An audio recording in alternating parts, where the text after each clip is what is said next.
Bismillahirrahmanirrahim. Assalamualaikum warahmatullahi wabarakatuh.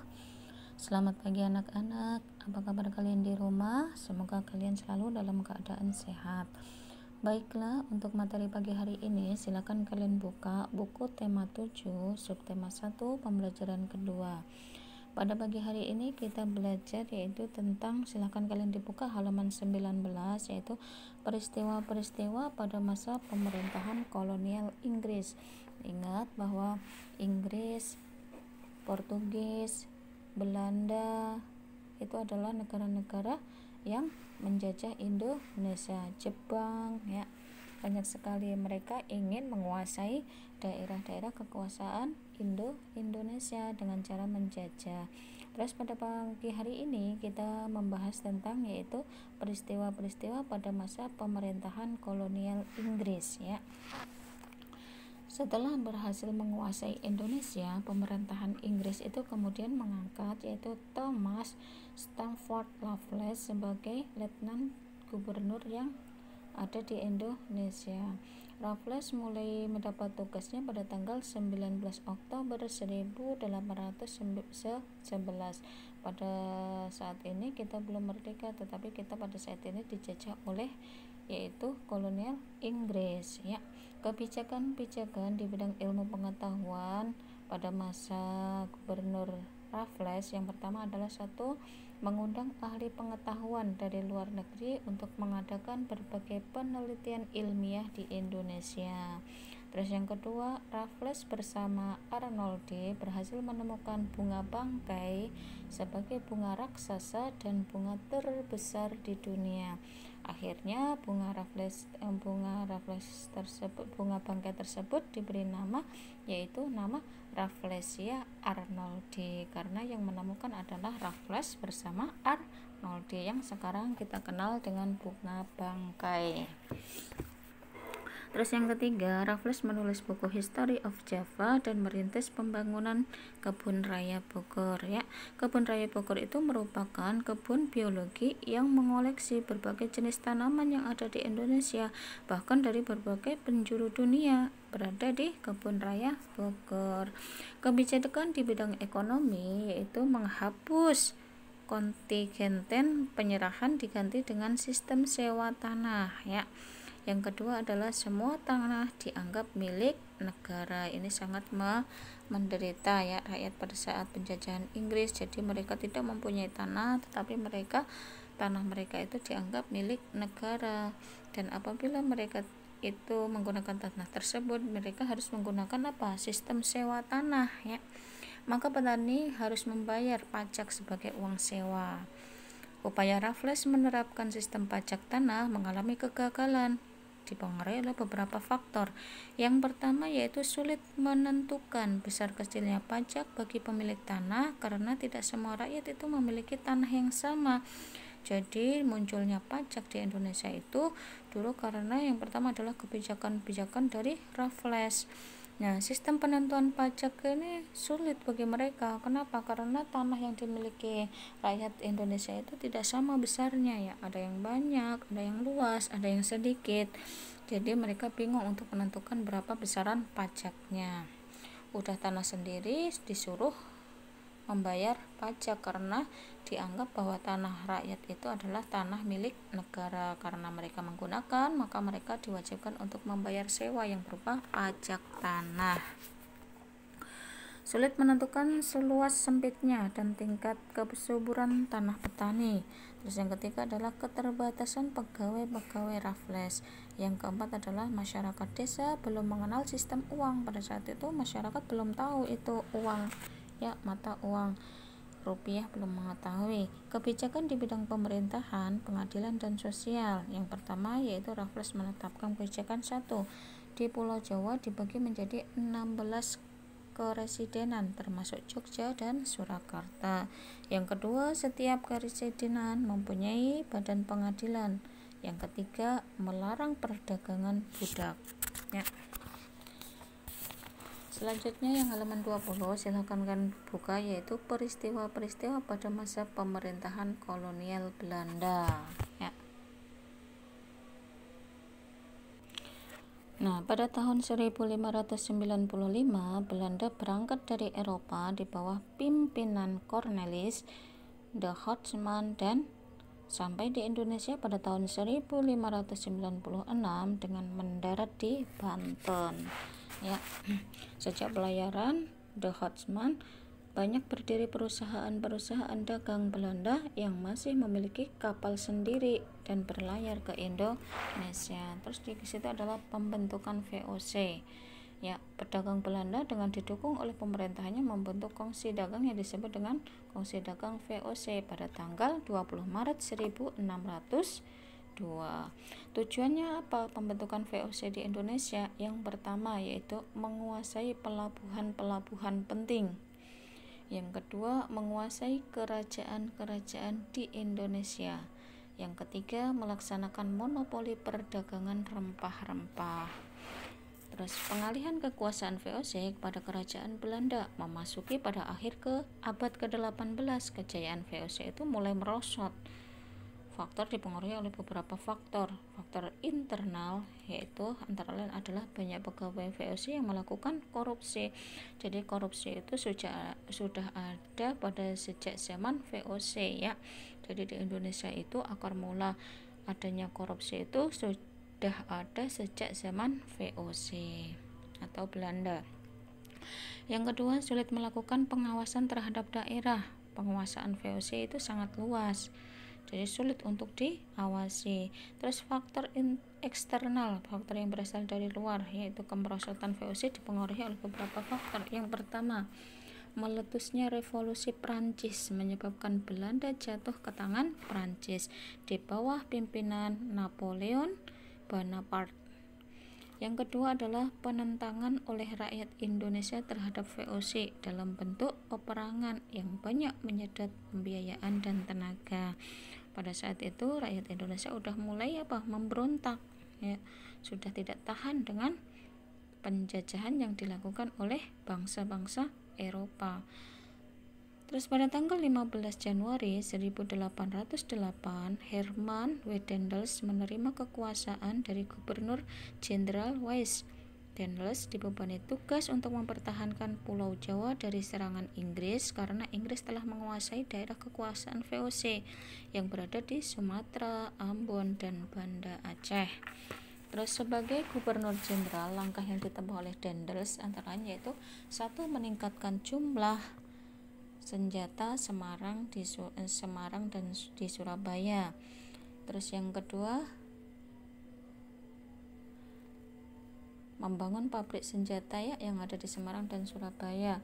Terus yang pertama tadi adalah meningkatkan jumlah tentara ya dengan cara mengambil dari berbagai suku bangsa yang di Indonesia. Jadi tentaranya diperbanyak, itu mengambil dari berbagai suku bangsa yang ada di Indonesia. Terus yang kedua adalah membangun pabrik senjata di Semarang dan Surabaya. Yang ketiga, membangun pangkalan armada di Anyer dan Ujung Kulon. Yang keempat, membangun jalan raya dari Anyer hingga Panarukan sepanjang kurang lebih 1.100 km dan membangun benteng-benteng pertahanan. Daendels itu menerapkan sistem kerja paksa yang disebut dengan istilah Rodi ya. Jadi kerja paksa pada zaman Daendels itu adalah Rodi. Daendels juga melakukan berbagai usaha untuk mengumpulkan dana dan menghadapi Inggris, antara lain yaitu menyerahkan hasil bumi, memaksa rakyat untuk menjual hasil buminya kepada pemerintah Belanda dengan harga yang sangat murah, mewajibkan rakyat Priangan untuk menanam kopi dan menjual tanah-tanah. Itu adalah peristiwa-peristiwa pada masa pemerintahan kolonial Belanda. Terus silakan dibuka pada halaman 22. Ayo berlatih ya. Perhatikan, pahami bacaan di atas. Setelah itu pemerintahan kolonial Inggris dan Belanda. Terus yang pertama, soal pertama adalah siapakah tokoh yang paling terkenal pada masa pemerintahan kolonial di Indonesia yang berasal dari Inggris? Yaitu siapa tadi? Thomas Stamford Raffles. Kalau Belandanya adalah Cornelis de Houtman, Daendels, Janssens dan Van den Bosch, itu berasal dari Belanda. Terus yang kedua, di manakah daerah kekuasaannya?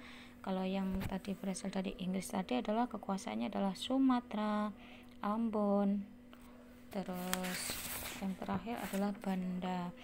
Terus Belanda itu hampir seluruh wilayah Indonesia itu dikuasai oleh Belanda.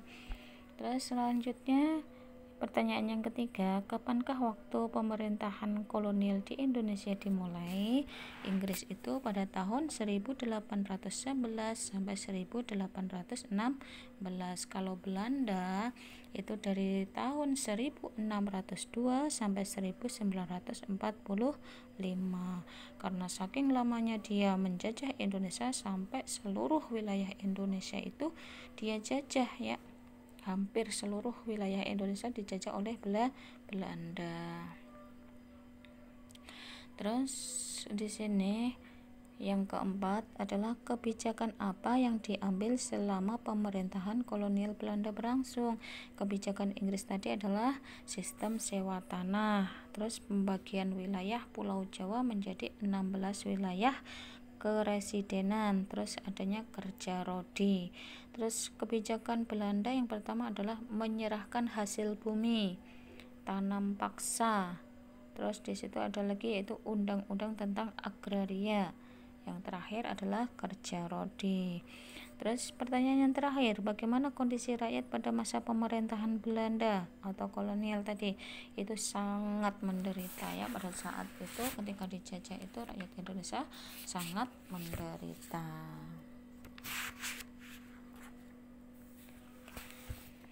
Terus silakan dibuka ya, dilanjutkan halaman 24 yaitu perubahan wujud benda ya.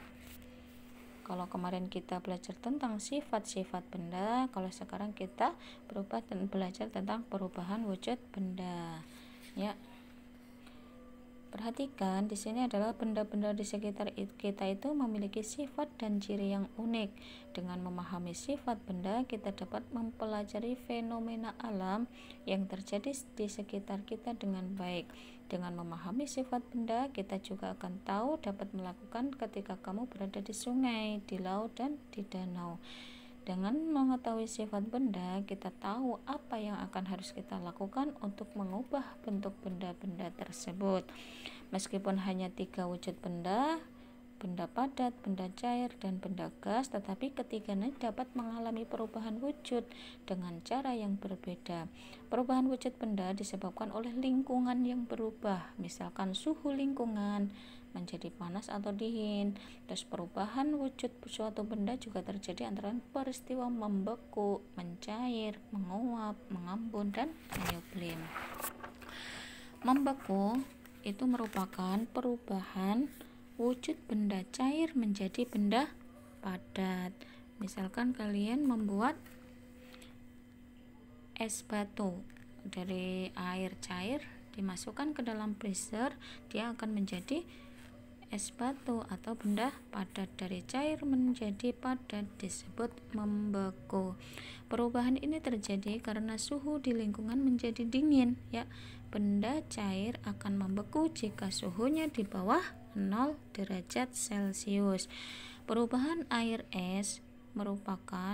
menjadi es itu merupakan salah satu peristiwa yang sering kita jumpai di kehidupan sehari-hari. Contohnya tadi adalah membuat es batu. Terus mencair itu merupakan perubahan wujud benda padat menjadi benda cair akibat lingkungannya itu adalah suhunya panas. Contohnya yaitu kalian membuat es batu kalian taruh di bawah terik matahari, maka es batu tersebut akan mencair. Perubahan itulah yang disebut dengan mencair, perubahan dari benda padat menjadi benda cair. Contohnya adalah es batu yang dipanaskan atau ditaruh di luar freezer, maka dia akan mencair, itu disebut mencair. Terus menguap, sekarang ada membeku, ada mencair, ada menguap. Menguap itu merupakan perubahan wujud benda cair menjadi benda gas, dari benda cair menjadi benda gas. Peristiwa ini mudah kita jumpai, ada kegiatan masak-memasak.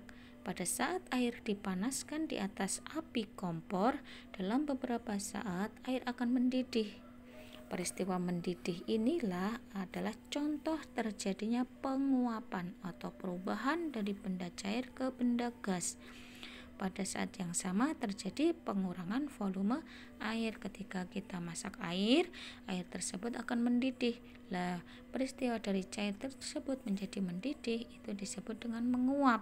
Dan lama-kelamaan kalau dia biarkan, air itu akan menyusut volumenya atau jumlahnya. Sekarang perhatikan, di situ ada beberapa pertanyaan. Jelaskan perbedaan peristiwa membeku dan mencair. Kalau membeku tadi adalah perubahan dari benda cair menjadi benda padat. Contohnya tadi adalah membuat es batu. Terus kalau mencair tadi adalah perubahan dari benda padat menjadi cair. Contohnya tadi es batu yang ditaruh di luar ruangan, ya, tidak di dalam kulkas, ada di dalam freezer, dia akan mencair. Terus yang kedua, di sini jelaskan perbedaan peristiwa membeku dan menguap. Kalau membeku tadi adalah dari benda cair menjadi benda padat. Kalau menguap dari benda cair menjadi benda gas. Contohnya apa menguap? Tadi ketika memasak air di atas kompor yang dipanaskan. Terus yang ketiga, jelaskan perbedaan peristiwa mencair dan menguap. Kalau mencair tadi adalah dari benda padat menjadi benda cair. Kalau menguap dari benda cair menjadi benda gas. Yang keempat, apa saja penyebab terjadinya peristiwa membeku, mencair, dan menguap? Apa tadi? Yaitu perubahan lingkungan, suhu lingkungan, perubahan suhu lingkungan. Terus yang kelima, peristiwa sehari-hari apa sajakah yang menunjukkan terjadinya peristiwa mencair? Contohnya tadi adalah es batu yang terkena sinar matahari. Yang keenam, peristiwa sehari-hari apa sajakah yang menunjukkan terjadinya peristiwa membeku? Contohnya tadi apa? Membuat es batu dari air dimasukkan ke dalam freezer atau lemari pendingin, dia akan menjadi es batu. Terus yang ketujuh, peristiwa sehari-hari apa sajakah yang menunjukkan terjadinya peristiwa menguap? Tadi apa? Adalah merebus air di atas panci yang dipanaskan di atas kompor. Atau bisa juga air laut yang terkena sinar matahari, ya. Itu adalah perubahan wujud benda dari membeku, mencair, dan menguap, ya. Lanjut, silakan dibuka, yaitu pada halaman 27, yaitu menyanyikan lagu Rayuan Pulau Kelapa. Silakan dinyanyikan sendiri, ya. Setelah itu silakan dibuka pada halaman 28. Lagu Rayuan Pulau Kelapa itu merupakan salah satu lagu wajib, ya. Apakah lagu wajib? Jadi lagu wajib di sini adalah lagu yang wajib dipelajari oleh siswa dalam rangka menanamkan rasa cinta terhadap tanah air, menghargai jasa-jasa pahlawan, dan membakar semangat perjuangan agar selalu menyala. Itu adalah pengertian dari lagu wajib. Ciri-ciri lagu wajib itu antara lain: 1. Lirik lagu wajib itu bertujuan untuk menanamkan sikap cinta tanah air, kepahlawanan, nasionalisme, serta rela berkorban demi bangsa dan negara. Itu adalah lirik lagu wajib. Yang kedua, biasanya lagu wajib itu menggunakan irama yang penuh semangat dan berupa himne. Yang ketiga, lagu-lagu wajib diajarkan, dipelajari, dan dihayati sesuai dengan maksud dan tujuan yang terkandung di dalamnya. Itu adalah contoh lagu wajib, ya. Cukup sekian penjelasan dari Ibu, kurang lebihnya mohon maaf. Wassalamualaikum warahmatullahi wabarakatuh.